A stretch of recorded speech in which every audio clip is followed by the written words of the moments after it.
selamat pagi atau kapanpun kamu mendengarkan podcast ini. Dimanapun kamu berada, kembali lagi bersama kami Podcast Bias, Bincang-Bincang Santai. Bersama kami, Agustinus Yogi, Atanasia Tiara, Dionysius Ditya, Hilarius Grid, dan Stefani Amanda. Steph, kita ini katanya sedang menghadapi masa pandemi virus corona. Sebenarnya virus corona itu apa? Great. Coronavirus or COVID-19 are the virus that attack the respiration system. Virus that also belong to this group are SARS and MERS. Although caused by the viruses from a same group, the coronavirus or COVID-19 have some difference with SARS and MERS virus in spreading speed and symptom severity. Iya, Grid. Virus corona bisa menyebabkan gangguan ringan pada sistem pernafasan, infeksi paru-paru yang berat, hingga kematian loh. Virus ini bisa menyerang siapa saja seperti lansia atau golongan usia lanjut, orang dewasa, anak-anak, hingga bayi. Asal muasal dari mana ya virus corona ini? COVID-19 pertama kali ditemukan di kota Wuhan, Cina pada akhir 2019. Virus ini menular dengan sangat cepat dan telah menyebar ke hampir semua negara, termasuk Indonesia, hanya dalam waktu beberapa bulan. Penyebaran virus ini bagaimana ya caranya? Baru saja aku mendapat informasi dari sebuah sumber.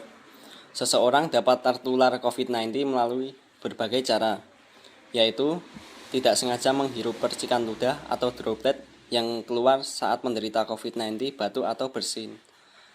Yang kedua, memegang hidung atau mulut tanpa mencuci tangan terlebih dahulu setelah menyentuh benda yang terkena cipratan ludah penderita COVID-19 atau kontak jarak dekat dengan penderita COVID-19.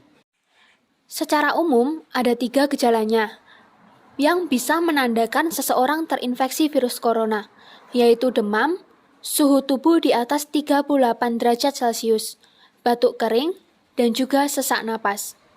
Guna memastikan diagnosis COVID-19, dokter akan melakukan beberapa pemeriksaan seperti rapid test, swab test, CT scan, atau ronsen dada.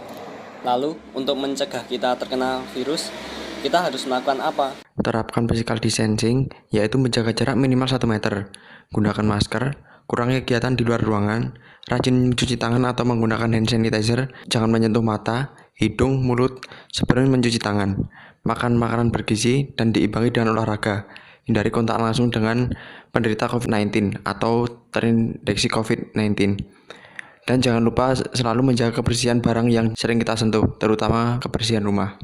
Selain kita mencegah diri kita terkena COVID-19 secara fisik, kita juga harus selalu beriman kepada Tuhan. Kita harus selalu percaya bahwa Tuhan akan senantiasa melindungi kita. Kita juga harus selalu menerapkan nilai-nilai keadilan, kejujuran, kebenaran, perdamaian, keutuhan ciptaan yang telah diajarkan oleh Yesus sendiri. Kita juga bisa melakukan beberapa hal lain seperti mencuci tangan, menjaga jarak, dan memberi bantuan bagi mereka yang terkena positif virus COVID-19.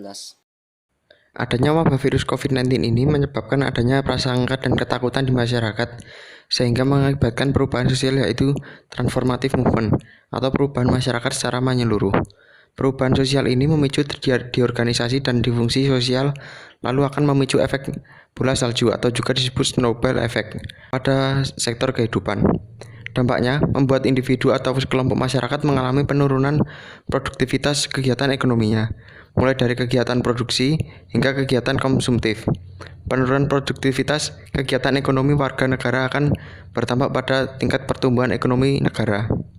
Intervensi sosial dilakukan sebagai upaya mengantisipasi kondisi masyarakat yang disorganisasi dan disfungsi sosial untuk mencegah perpecahan dan mengembalikan peran para anggota masyarakat seperti semula. Aku mendapat informasi dari Institute for Development of Economic and Finance atau INDEF menyebut bahwa anggaran pendapatan dan belanja negara 2021 masih sakit akibat pandemi virus corona. Sakit yang dimaksud itu ketimpangan antara pendapatan dan belanja pemerintah. Dan menurut Kementerian Keuangan, defisit APBN 2021 pada kisaran 5,70% PDB. APBN 2021 akan digunakan untuk pembiayaan. Anggaran kebijakan countercyclical masih diperlukan untuk akselerasi pemulihan ekonomi nasional di tengah ketidakpastian COVID-19. Jadi, APBN 2021 ini akan lebih difokuskan untuk menangani masalah pandemi virus corona ini ya. Ya, betul sekali, Grit. Aku juga mendapatkan informasi dari berbagai sumber jika setoran pajak kurang dari 128,8 triliun rupiah. Penerimaan pajak pada 2020 anjlok cukup dalam. Pandemi virus corona atau COVID-19 yang membuat ekonomi mati suri membuat setoran pajak ambles. Aku kemarin mendapat informasi bahwa Indonesia telah berusaha mengatasi permasalahan ekonomi di masa pandemi ini. Pada tanggal 23 bulan 3 2020, Bank Dunia baru saja menyetujui pinjaman sebesar 300 juta US dollar atau setara 4,95 triliun berdasarkan kurs rupiah yaitu 16.500 per US dollar untuk Indonesia. Dan pada tanggal 21 bulan 11 2020, pemerintah Jerman lewat Kedubes Republik Federal Jerman mengumumkan penandatanganan kesepakatan utang senilai 550 juta euro. Pemerintah Indonesia pun resmi mengikat pinjaman bilateral yang besarannya setara dengan 9,1 triliun. Kemudian pada tanggal 6 bulan 1 2021, Kementerian Keuangan telah merealisasikan pembiayaan utang sebesar 1,226,8 triliun sepanjang tahun 2020. Jumlah tersebut meningkat 180,4% bila dibandingkan dengan realisasi yang sama tahun lalu yang mencapai 437,5 triliun rupiah. Aku membaca berita bahwa tahun ini Indonesia mulai merealisasikan vaksin COVID-19. Vaksin ini menerapkan ilmu bioteknologi ya? Ya, betul. Bioteknologi merupakan cabang ilmu biologi yang mempelajari teknologi pemanfaatan makhluk hidup dalam skala besar untuk menghasilkan produk yang berguna bagi manusia. Vaksin itu merupakan sediaan biologis yang diberikan kepada individu sehat untuk menyiapkan sistem kekebalan tubuh terhadap serangan infeksi bakteri atau virus patogen. Biasanya berupa protein di permukaan sel atau partikel virus yang dapat dikenali oleh antibodi pada sistem imun. Teknik-teknik bioteknologi modern seperti rekayasa genetika dan kultur sel memungkinkan pengembangan vaksin dilakukan dengan efektif, cepat, dan ekonomis. Saat ini juga sedang dikembangkan vaksin berbahan dasar materi genetik, yaitu DNA atau RNA, dari patogen termasuk untuk COVID-19, sehingga produksi antigen dapat terjadi langsung pada tubuh individu penerima vaksin. Produksi vaksin secara komersil juga menerapkan disiplin bioteknologi yang disebut bioproses. Produksi ini mencakup proses hulu hingga proses hilir. Beberapa vaksin menggunakan partikel patogen secara langsung. Patogen ditumbuhkan langsung pada medium pertumbuhan spesifik dan kemudian dipanen setelah mencapai jumlah tertentu. Partikel patogen kemudian dilemahkan atau dimatikan. Jadi, untuk vaksin yang berbahan dasar protein, gen pengkode protein tersebut dapat disisipkan ke dalam plasmid dan lalu ditransformasikan ke sel inang yang kemudian akan mengekspresikan gen tersebut menjadi protein.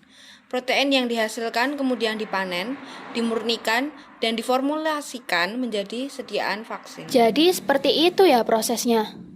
Tapi selain bioteknologi, pasti ada kan unsur kimia dari vaksin tersebut? Apa aja sih unsur kimia vaksin itu, Grit? Vaksin COVID-19 mengandung unsur kimia antara lain 1. Antigen, yaitu berfungsi memicu respon imun.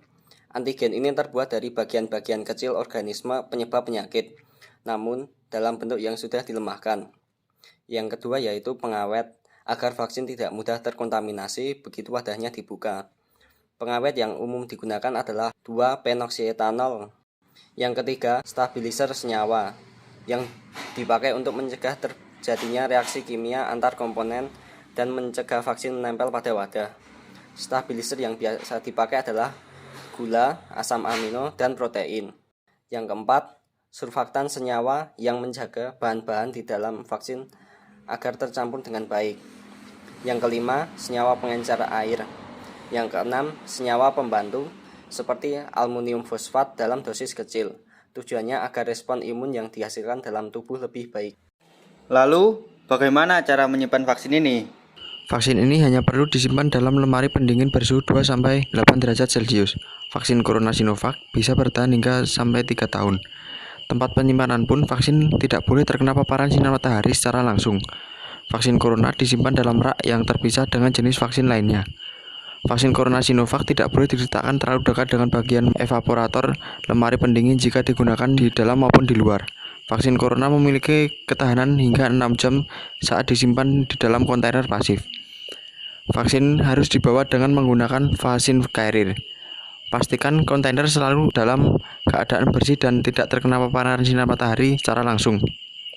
Vaksin yang sudah dipakai diletakkan pada busa penutup vaksin carrier. Cara kerja vaksin Sinovac yaitu memicu antibodi dalam tubuh untuk mengingat dan menyerang virus. Karena datangnya vaksin ini, timbul permasalahan sosial di dalam masyarakat. Permasalahan sosial yang terjadi di masyarakat saat ini adalah ketidakpercayaan masyarakat terhadap vaksin ini. Keraguan masyarakat yang pertama, memang vaksin ini dijadikan ikhtiar untuk melawan virus corona. Namun, apakah ada jaminan keselamatannya? Pemerintah sudah membuktikan bahwa jaminan keselamatan memang diberikan oleh pemerintah. Namun, selamat atau tidak pun tergantung dari pribadi kita masing-masing.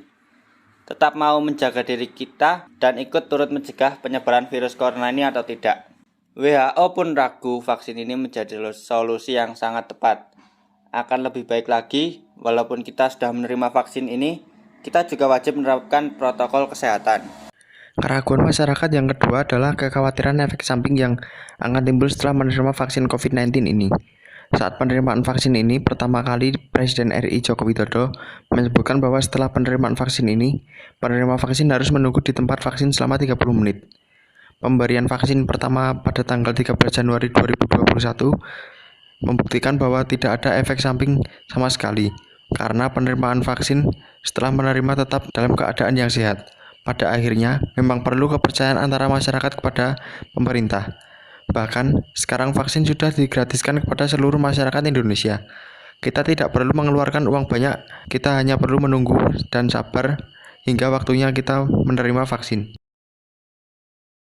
Terima kasih telah mendengarkan podcast BIAS, Bincang-Bincang Santai. See you in the next podcast.